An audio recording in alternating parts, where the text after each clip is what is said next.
Sanitation మొత్తం మీరు చూస్తే అన్నిది ఇక్కడ ఈ వర్క్ స్టార్ట్ అయింది. 7,100 మంది శానిటేషన్ వర్కర్స్ రాత్రింబగళ్ళు పనిచేస్తున్నారు. 12,046 మెట్రిక్ టన్నులు సాలిడ్ వేస్ట్ ని డిస్పోజ్ చేశారు. రోడ్లైతే 458 కిలోమీటర్లు క్లీన్ చేశారు. అందులో 4,058 కిలోమీటర్లుంటే 290 కిలోమీటర్లు క్లియర్ చేశారు. ఈరోజు ఫైర్ డిపార్ట్మెంట్ 110 ఫైర్ స్టేషన్స్ పనిచేస్తున్నాయి, ఇంజిన్స్ పనిచేస్తున్నాయి. 10,000 టార్గెట్ పెట్టుకున్నారు. సాయంత్రం 4:30కి 4,660 ఇండ్లు చేయగలిగారు. ఇప్పటికి 10,000 అయినాయి. రాత్రికి ఒక 15,000 అవుతాయని చెప్పి ఆశిస్తున్నాం. ఇది కూడా వార్ ఫుటింగ్ లో చేస్తున్నారు. కానీ ఇవన్నీ కూడా ఇల్లు చేయాలి కాబట్టి కొంత లాజిస్టిక్స్ ప్రాబ్లమ్స్ ఇవన్నీ వస్తున్నాయి. ఎంత వీలైతే అంత కంప్లీట్ చేస్తారు. ఇంకొక పక్కన 78 కిలోమీటర్ రోడ్స్ కూడా క్లియర్ చేశారు. ఎక్కడ శాండ్ ఉన్నా డర్టీగా ఉన్నా అవన్నీ కూడా నీళ్లు పెట్టి క్లీన్ చేసే పరిస్థితికి వచ్చారు. ఎలక్ట్రిసిటీ మొత్తానికి ఇచ్చారు. కానీ 23,514 కనెక్షన్స్ ఇవ్వలేకపోతున్నారు. అక్కడ నీళ్లున్నాయి, షార్ట్ సర్క్యూట్ వస్తుంది. అదే సమయంలో ఒక్కోసారి ఇబ్బందులు వస్తాయనే ఉద్దేశంతో కరెంట్ షాక్లు గిట్టుకోసరం ఇవి ఎప్పుడైతే నీళ్లు రిసీడ్ అవుతానే ఇమీడియట్ కనెక్షన్స్ ఇవ్వడానికి సిద్దంగా ఉన్నారు. గ్రామీణ ప్రాంతాలైతే మొత్తం కనెక్షన్స్ అన్ని ఇచ్చేశారు. ఇది కాకుండా మెడికల్ క్యాంప్స్ కూడా 161 మెడికల్ క్యాంప్స్ పెట్టారు. ఈరోజు 12,000 మందిని చూశారు. ఈ 2-3 రోజుల్లో 54,000 మందిని ట్రీట్మెంట్ ఇచ్చారు. ఈరోజు నేను మధ్యాహ్నం ఏరియల్ సర్వే చేశాను. మొట్టమొదటిసారి కొల్లేరు దాకా వెళ్లాను.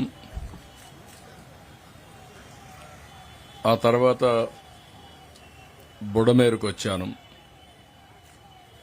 బుడమేరు చూసిన తర్వాత నేను నేరుగా కృష్ణా నది మొత్తం సముద్రం నుంచి ఇక్కడ వరకు మొత్తం చూశాను. బుడమేరులో ఇంకా పని ముమ్మరంగా జరుగుతూ ఉంది. నేను ఇన్స్పెక్ట్ చేసినటువంటి బుడమేరు వంతెన, అదే మరి మధురానగర్ ఎక్కడైతే అబ్స్ట్రక్షన్స్ ఉన్నాయో అవన్నీ కూడా తీసేయమని చెప్పి చాలా స్పష్టంగా ఆదేశాలు ఇచ్చాను. మళ్ళా ఒకసారి సూపర్వైజ్ చేశాను. ఇప్పుడు ప్రధానంగా బుడమేరు బ్రీచ్ క్లోజ్ చేయాలి. దానివల్ల నీళ్లు వచ్చేది ఆగుతుంది. ఇప్పుడుండే నీరన్నీ కూడా డ్రైన్ చేయాలి. ఇవన్నీ బయట వెళ్లిపోవాలి. అప్పుడే మేము చేసే పనులకు సార్థకత ఉంటుంది. ఈరోజు 6వ రోజు చాలా స్ట్రగుల్ చేస్తున్నాం. నిన్న మళ్ళా వర్షాలు వచ్చాయి.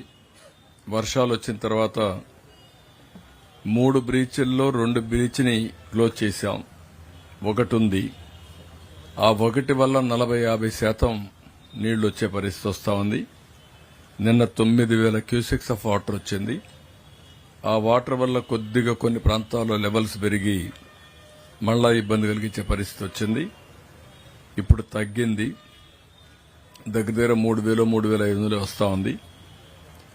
అయితే రాత్రికి గాని తెల్లవారి లోపల ఆ బ్రీచ్ని ఆ గండు పడిన దాన్ని క్లోజ్ చేయబోతున్నాం. వెరీ డిఫికల్ట్ గా ఉంది. అయినా కూడా సర్వశక్తులు ఒడుతున్నాం. ఆన్ వర్కింగే దాన్ని ఎట్లా క్లోజ్ చేయాలనో ఈ బోల్డర్స్ తేవడం, అక్కడ ఒక మంత్రి దీపని కూర్చోవడం, ఈవెన్ మిలిటరీ కూడా, ఆర్మీ కూడా వచ్చారు. ఈరోజు మీరు చూస్తే ట్రాన్స్పోర్టేషన్ దగ్గర 681 వెహికల్స్ పనిచేస్తున్నాయి. ట్రాక్టర్లు, బస్సులు, ఆటో రిక్షాలు, జేసీబీలు, క్రెయిన్స్ ఇవన్నీ కలిపి 681 పనిచేస్తున్నాయి. ఇవి కాకుండా దగ్గర 1,300 పీడీఎస్ వెహికల్స్ పనిచేస్తున్నాయి. లారీలు గాని, చిన్న చిన్న ట్రక్స్ గాని, 1300 పనిచేస్తున్నాయి. ఇది కాకుండా బోట్స్ అయితే పవర్ బోట్స్ కానీ ఇవన్నీ కూడా 161 ఇంకా ఉన్నాయి. ఇంకొక పక్కన ఇప్పటికీ 28 మంది చనిపోయినట్టు నిర్ధారణ చేశాం. క్రిమేషన్ కూడా వాళ్ళందరికీ పోస్ట్ మార్టం చేసి వాళ్ళకి అప్పచెప్పాం. యానిమల్స్ అయితే 67 చనిపోయినాయి. డ్రోన్స్ అయితే డిస్ట్రిబ్యూషన్కు ఒక 15 వాడుతున్నాం, సర్వలెన్స్కు ఒక 16 వాడుతున్నాం, స్ప్రేయింగ్కి ఒక 10 వాడుతున్నాం, ఇంకా ఒక 30 ప్రొక్యూర్ చేస్తున్నారు. ఇవన్నీ కూడా దగ్గర బిస్కెట్స్ కానీ వాటర్ కానీ మిల్క్ పాకెట్స్ కానీ ఒక 3000 మందికి డిస్ట్రిబ్యూట్ చేశారు. ఈరోజు బస్సులు కూడా ఫ్రీగా పెట్టాం. ఎందుకు బస్సులు ఫ్రీగా పెట్టామంటే ఇంటి దగ్గరనే ఉంటే అనునిత్యం ఆలోచించి ప్రతి ఒక్కసారి ఆలోచించి వీళ్ళకు కూడా మానసికంగా ఆందోళన చెందుతారు. కాబట్టి బస్సులుంటూ కొంత బయట తిరిగితే కొంత ఫ్రీనెస్ వస్తుంది. చిన్న చిన్న పనులుంటూ కూడా చేసుకునే వీలు కల్పించాలనే ఉద్దేశంతోనే బస్సులు కూడా పెట్టాం, ఫ్రీ బస్సులు పెట్టాం.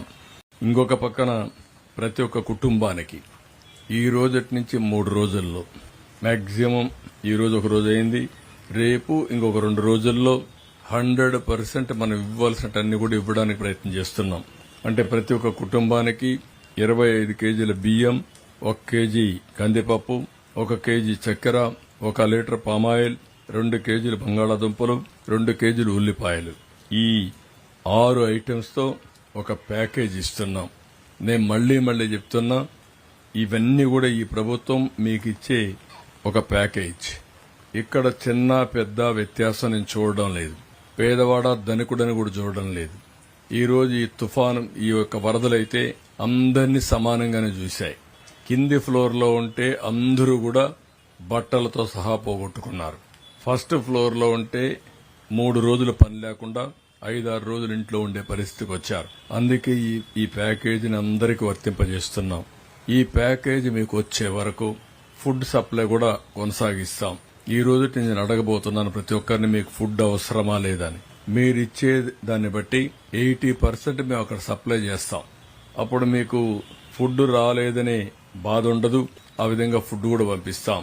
ఎప్పుడైతే ఏ రోజైతే ఈ ప్యాకేజీ మీకు ఇస్తామో ఆ రోజున మేము ఒక డ్రై ఫుడ్ కింద నూడిల్స్ 25 గ్రాములు ఇంటూ 6 150 గ్రాములు, యాపిల్స్ ఒక 6, బిస్కెట్స్ ఒక 6 పాకెట్లు, వాటర్ ఒక 6 లీటర్లు, మిల్క్ 50 ఇంటూ 4 2 లీటర్లు, మొత్తం కూడా ఈ 5 వాళ్ళకి అందజేస్తాం. ఈ 2 అందజేసిన తర్వాత కుక్కుడు ఫుడ్ అనేది నిలిపేస్తాం. అక్కడికి వాళ్ళ కాళ్లపైన వాళ్ళు చేసుకునే పరిస్థితి వస్తుంది.